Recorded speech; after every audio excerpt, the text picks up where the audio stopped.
रंजक मराठी एंटरटेनमेंटचे पुढील अपडेट पाहण्यासाठी सबस्क्राईब करा आणि बेल आयकॉनवर क्लिक करा।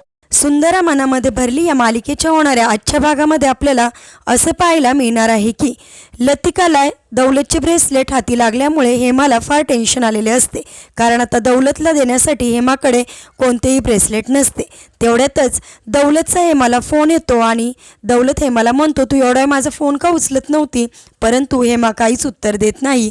त्यावेळेस दौलत तिला म्हणतो, तू उद्या सकाळी मला भेटायला ये आणि माझं जे तुझ्याकडे ब्रेसलेट आहे ते ब्रेसलेट मला देऊन टाक। आणि तो म्हणतो, एक हात से दो आणि एक हात से लो असं आपण करूत। असं म्हणून हेमा दुसऱ्या दिवशी दौलतला भेटायला जाते। दौलत गाडीतून उतरतो आणि हेमाला म्हणतो, कुठेही माझं ब्रेसलेट दे, मला माझं ब्रेसलेट। त्यावेळेस हेमा खूप घाबरते, कारण हेमाकडे दौलतचे ब्रेसलेट नसते। हेमाकडे जे ब्रेसलेट असते ते लतिकाच्या हाती लागलेले असते।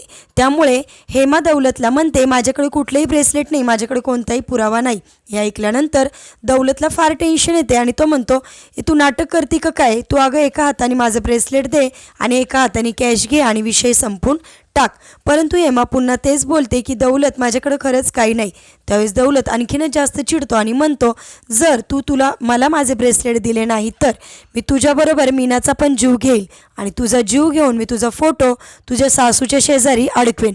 असं बोलल्यानंतर हेमाला फार टेन्शन येते आणि तिथून मात्र दौलत जीव घेण्याची धमकी देऊन तिथून निघून जातो। तर इकडे कल्प्या आणि मुखिया बोलत असतात की आबासाहेबांच्या ऑफिसवर धाड पडली आहे, आता आबासाहेबांच्या ऑफिस पूर्णपणे चेकअप केले जाणार। असं बोलून दोघंसुद्धा फार टेन्शनमध्ये आलेले असतात आणि म्हणतात, भानुप्रिया आणि आबांना पारच गोत्यात आणले आहे बरं का। तर इकडे दौलतला हे समजल्यामुळे दौलत फार चिडलेला असतो आणि तो तिथून लगेच घरी येतो आणि अक्कासाहेबांना विचारतो, कुठे आहेत आबा? त्यावेळेस अक्कासाहेब म्हणतात, मला काय माहिती, बघ तू। त्यावेळेस दौलत फार चिडतो आणि त्यांच्यावर जोरजोरात ओरडायला लागतो। त्यावेळेस अक्कासाहेब सुद्धा म्हणतात, पापाचा अंत होतो दौलत, देवाच्या दरबारात न्याय आहे आणि प्रत्येक गोष्टींचा हा घडा भरावा लागतो आणि आता तुझा घडा भरलेला आहे, एक ना एक दिवस तुला त्या घड्याची शिक्षा मिळणारच। त्यावेळेस दौलतला फार राग येतो आणि तो अक्कासाहेबांच्या अंगावर हात उचलतो। त्यावेळेस लगेचच अक्कासाहेब दौलतचा हात पकडतात आणि खूप रागामध्ये बोलतात, बाद झाला आता दौलत, तुला जन्माला घातला आहे मी, पण तुझ्या प्रत्येक गोष्टीत आता मी तुला पाठिंबा देणार नाही। आता मी तुझी आई म्हणून कधीही तुझी साथ देणार नाही, आजपासून मी तुझी आई नाही। असं म्हणून दौलतला अक्कासाहेब चांगलाच धडा शिकवतात आणि अक्कासाहेब एक रौद्र रूप धारण केलेलं आपल्याला दिसतं। एक दुर्गादेवीच्या रूपात अक्कासाहेबांनी दौलतला धडा शिकवलेला असतो। दौलत हा त्याच्या दोन गुंडांबरोबर आब्याच्या घरी गेलेला असतो। आब्याच्या घरी गेल्यानंतर त्याला दारात असे पाहायला मिळते की आब्या, लतिका, बापू, आप्पा, वकील आणि त्याचबरोबर पोलीससुद्धा आब्याच्या दारात थांबलेले असतात। आभ्याला दौलत तिथं गेल्या म्हणतो की तुम्ही सगळे इथे काय माझ्या स्वागतासाठी जमले आहात का? त्यावेळेस आभ्या दौलतला म्हणतो, आता कायदेशीर पद्धतीने मी माझे घर परत मिळवलेले आहे। त्यावेळेस दौलत म्हणतो की माझ्या घरातून आत्ताच्या आत्ता चालतं व्हायचं। त्यावेळेस लतिकासुद्धा म्हणते, कायदेशीर पद्धतीने आता आम्ही आमचं घर मिळवलेलं आहे दौलत, तुझा खेळ आता संपलेला आहे। त्यावर दौलत लतिकावर चिडतो आणि म्हणतो, ए ढोले, तुला मध्ये मध्ये बोलायची काही गरज नाही। हे दौलतचं बोलणं ऐकल्यानंतर आब्याला फार राग येतो आणि तो म्हणतो की लतिकाला बोलण्याच्या आधी 10 वेळा विचार करायचा, कारण लतिकाही आता धर्माने, कर्माने आणि लग्नाने कायमची माझी बायको झालेली आहे। हे ऐकल्यानंतर दौलतला फार आश्चर्य वाटते आणि तो म्हणतो की तू तरी हिच्याबरोबर मजबुरी म्हणून लग्न केले होते एकदा पैशासाठी आणि दुसऱ्यांदा काय म्हणून लग्न केलेस, असं म्हणून त्याच्यावर हसतो। परंतु आभ्या त्याच्या हसण्याकडे लक्ष देत नाही। तितक्यात त्याच्याजवळ वकील जातात आणि दौलतला म्हणतात की अभिमन्यू जहागीरदार यांना कायदेशीर पद्धतीने घर आणि जमीन त्यांना परत मिळालेली आहे।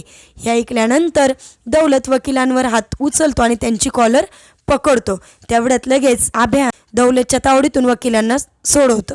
म्हणजेच दौलत हा वकिलांवर चिडलेला असतो आणि वकिलांवर हात उचलतो।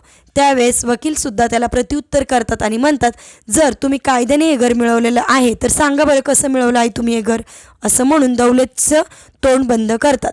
तर इकडे आपल्याला पाहायला मिळतं की आबासाहेब फार टेन्शनमध्ये आलेले असतात, कारण त्यांच्या ऑफिसवर आता पोलिसांची धाड पडलेली असते आणि त्यामुळे ते अक्कासाहेबांना बोलत असतात की तुम्हाला कोणी जरी इथे चौकशीला आले तरी तुम्ही वकिलांना योग्य उत्तर द्यायचे, हे प्रकरण इथल्या इथे दाबून टाकायचं, असं अक्कासाहेबांना समज देत असतं। त्यावेळेस इकडे दौलत हा म्हणत असतो की आता बरं झालं, आजपासून हेमा दीदीच्या हातचं मला खायला लागणार नाही. आजपासून लतिकासुद्धा माझी सेवा करणार, म्हणून त्याला आनंद होत असतो.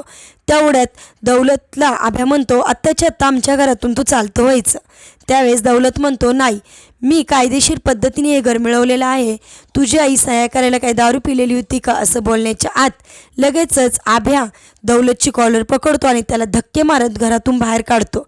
तर इकडे आपल्याला असं पाहायला मिळतं की पोलीस हे आबासाहेबांच्या घरी आलेले असतात आणि पोलिसांच्या हातात एक नोटीस असते. त्यावेळेस ती नोटीस दाखवून आबासाहेबांना पोलीस म्हणतात की तुमच्या विरुद्ध फसवणुकीचा गुन्हा दाखल झालेला आहे.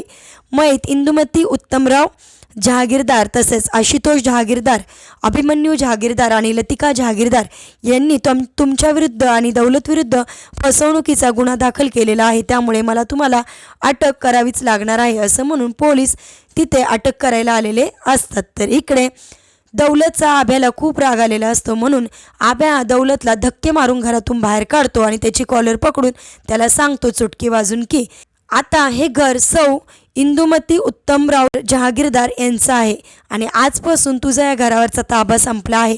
आजपासून या घराची खरी मालकीन इंदुमती उत्तमराव जहागीरदार आहे आणि त्याचबरोबर अभिमन्यू जहागीरदारचं हे घर आजपासून झालेलं आहे आणि माझ्या आईला दिलेला शब्द आणि वचन मी पूर्ण केलेले आहे, असं म्हणून त्याला धक्के मारून घरातून बाहेर काढतो.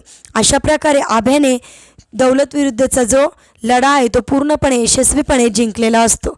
आता दौलत आणि आबासाहेबांना काय शिक्षा होणार हे पाहण्यासाठी तुम्ही आमच्या रंजक मराठी चॅनेलला नक्की सबस्क्राईब करा.